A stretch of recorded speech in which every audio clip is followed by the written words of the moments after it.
Hey everyone, I am Amanda. I am the owner of Midwest Training Group.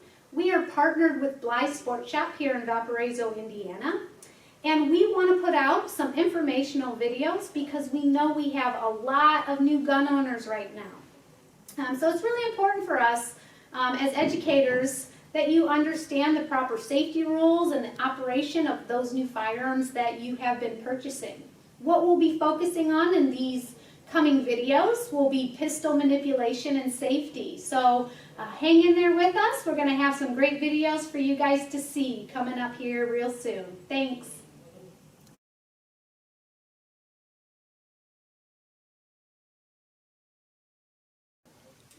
All right, everybody, this is the first of our series of videos. It's the most important to start and talk to you guys about safety. How do we safely handle these firearms that you are purchasing and go about it the best way? So we start you off with these safety rules. And number one happens to be always treat your firearm as if it's always loaded.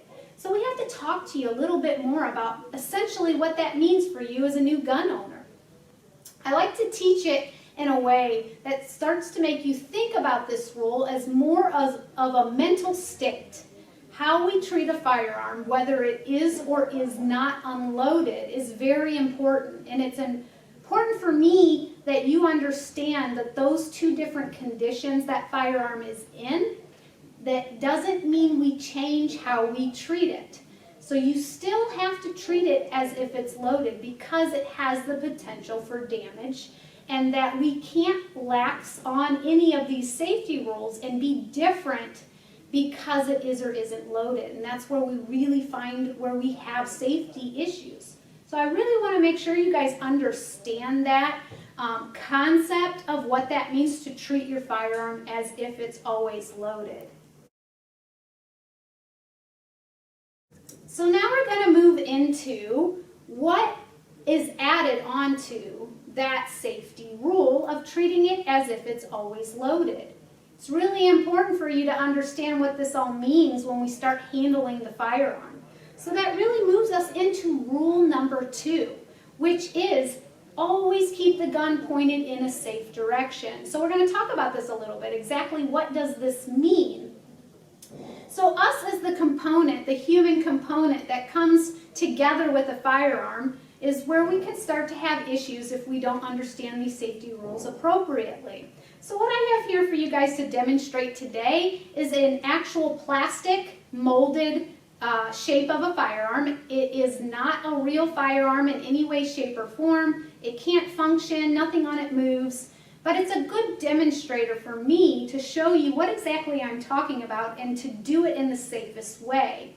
So when we talk about keeping the gun pointed in a safe direction, this is what carries on from that rule number 1 of treating as if it's always loaded. And this is what I mean by don't treat it any differently if it's loaded or unloaded. And a lot of times what I see from gun owners that don't take this very seriously is the treating it differently when it's unloaded. So let's say that this firearm is completely unloaded. I know it's been checked and I understand that, but we can start to see people that once they know it's unloaded, they will treat it a little bit differently. And what they will proceed to do, knowing its condition of being unloaded, they'll start to move with that firearm in a way that would be pointing in an unsafe direction. Okay, this is what I'm talking about. Just because it's not loaded, we still have to treat it like it is and not point it in unsafe directions. So you have to make the adjustments yourself. Start thinking about how can I point this firearm in a different direction that is safer for me to do that.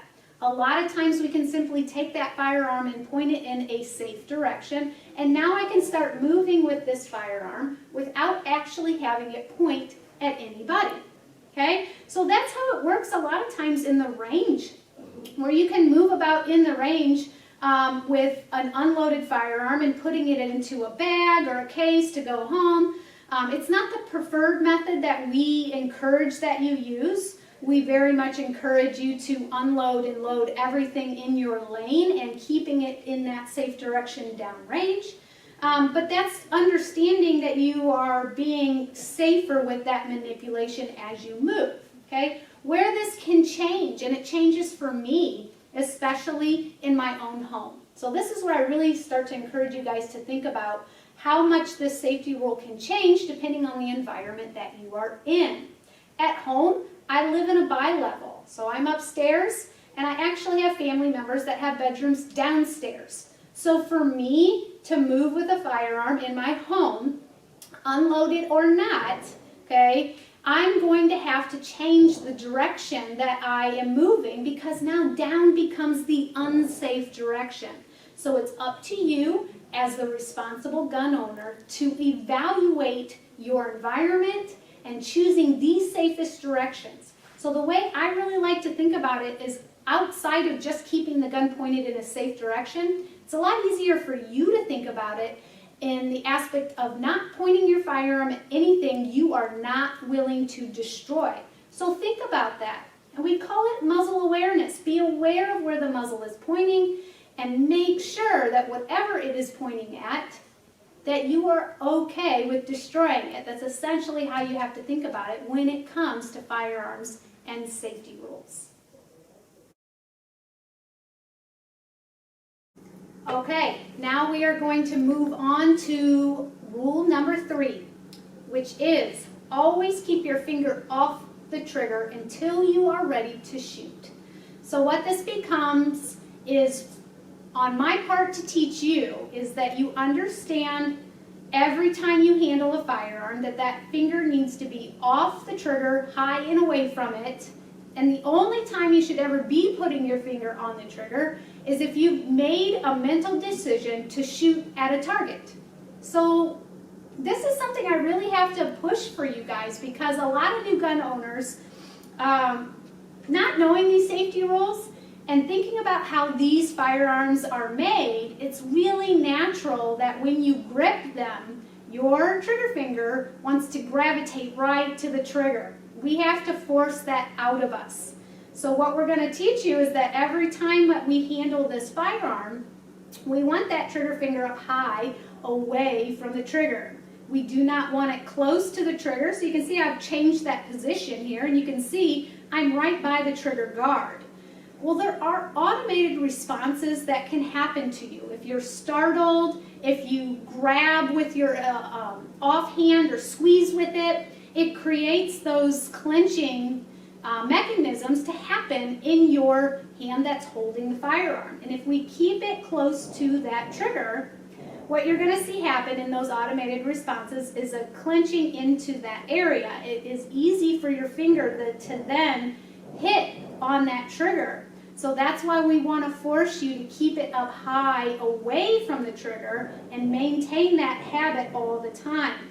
This is something in the self-defense training that we have to hit really hard when we start doing training that requires a lot more stress on the shooter. This has to be automatic, subconscious. We need this to happen without us even thinking about it. And it happens by ingraining the habit every time we handle that gun. So let's say I take this firearm and I have it here down on the table. I want you to realize that when I go to introduce myself into picking this firearm up, I'm going to make sure that my gun is pointed in the safe direction and that as I pick it up, I'm being conscious. This is what we have to do in the beginning to make it an unconscious habit. Being conscious of my finger high off the trigger and continuing to pick it up and keep it in that way.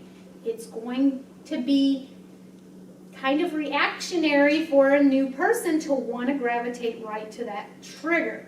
Don't allow that to happen. This is one of the most important safety rules in keeping that finger high and away from the trigger.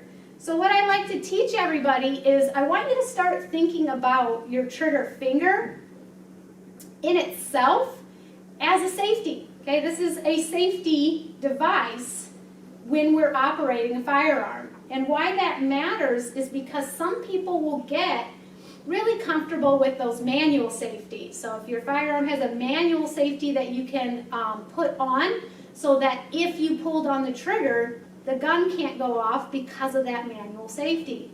Well, you need to understand that not all firearms have manual safeties, and so we can't crutch on that or rely on that. And the operation of those manual safeties in firing a firearm is really important in understanding it in your training.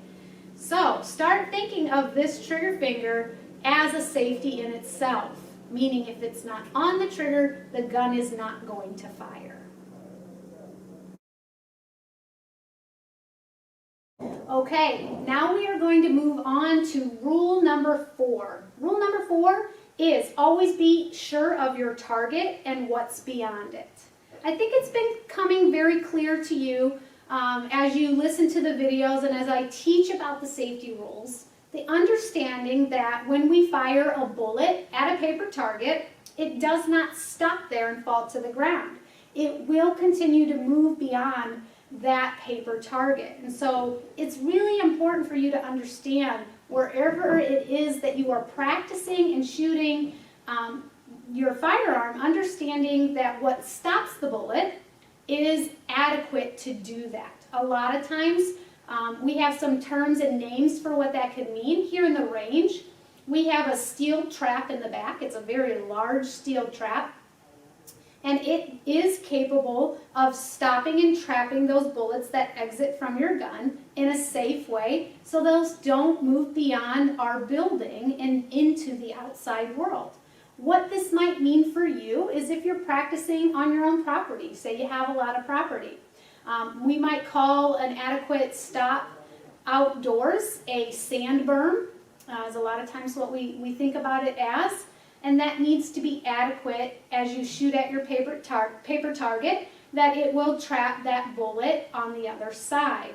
The biggest thing I can point out for you, what is not an adequate backstop or berm, is, say, trees. Say you live in the woods and you have a lot of trees around in your area. We would never ever want to see you stapling a target up to a tree and assuming that it would be adequate at stopping a bullet. We've seen that it is not, and that we've had issues being reported in the news or newspaper or with your local police department that is in fact not adequate at stopping a bullet. So be very aware of what you are shooting at and that there is something capable of stopping those bullets on the other side.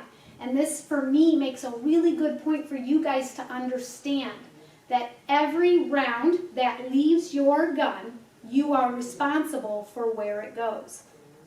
Responsible in the aspect of morally and legally. So really be aware of that and that understanding. It's really important for us to make sure we are being safe ourselves and to those around us. Okay, everybody, so that is the conclusion of our first video we're putting out for you guys, all about the safety rules and safe gun handling. We really hope that this video helps all those new gun owners we know are out there right now just trying to be safe and protect their families. We welcome your questions in the comments below. We will absolutely do the best that we can in answering those. I just want to say thank you to everyone locally for all the support you have given for our small business here at Bly Sports Shop.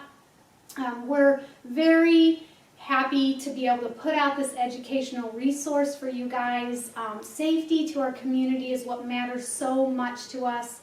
So thank you again, and please check back. We're going to have more videos for you to learn a little bit more about firearms and handling and gripping and all that really good stuff. So again, thank you guys so much. Take care and stay safe.